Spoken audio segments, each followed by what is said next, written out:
Hi guys, and welcome to another tutorial about our listing builder tool. Today we'll be talking about how to set and manage the attributes of your listing. In our example, we'll continue using our kitchen trash can project. Let's take a look.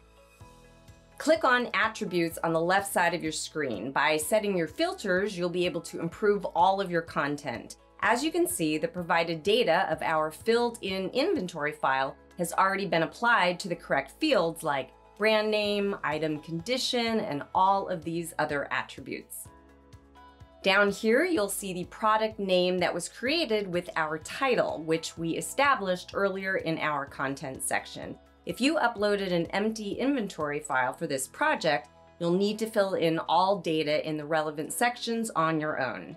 Now let's go to the Discovery section. Here, I'll show you why it's so important and necessary to fill out all of the relevant data.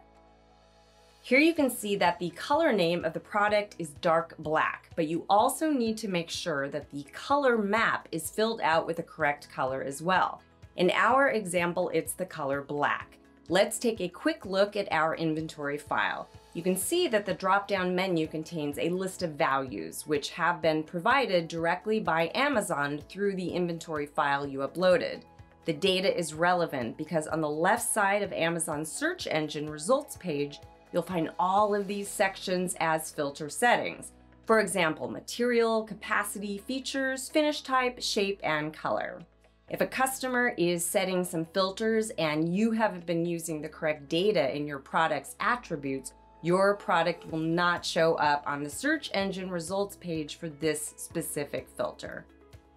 Back on the attributes page, you can scroll down and you'll see more specific data which needs to be filled out. For example, material type.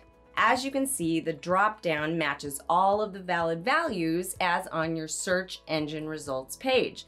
We'll choose stainless steel as our material type for our kitchen trash can project.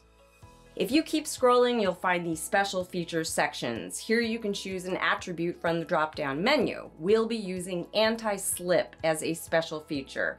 You can also add special features yourself, such as easy to clean, quiet close, or odor seal, as they show up here in the search engine results page as special features. Make sure to use them if your product matches these features. Now let's head over to product enrichment. We've also seen the finish type filter on the search engine results page. For our project, we'll be using the finish type brushed. Opening mechanism manual lift has already been added directly from our filled-in inventory file.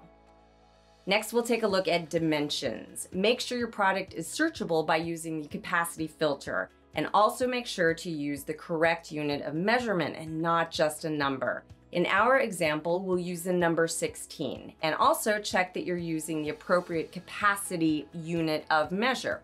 16 liters does not have the same capacity as 16 gallons.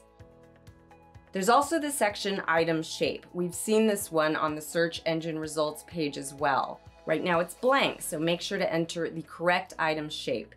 In our example, the trash can has a cylindrical shape. And finally, let's check out the basic section. This is an important step as it'll give you the option to delete, partially update, or fully update the project. Afterwards, you can save your project, export it, or upload it to Amazon as shown in our previous tutorial video. And that's it. Now you know why it's important to set the correct filters. To be findable on the SERP, that's short for search engine results page, you have to set the correct filters or your competition may end up being more visible on the SERP than you. I hope you enjoyed this video, and as always, happy analyzing.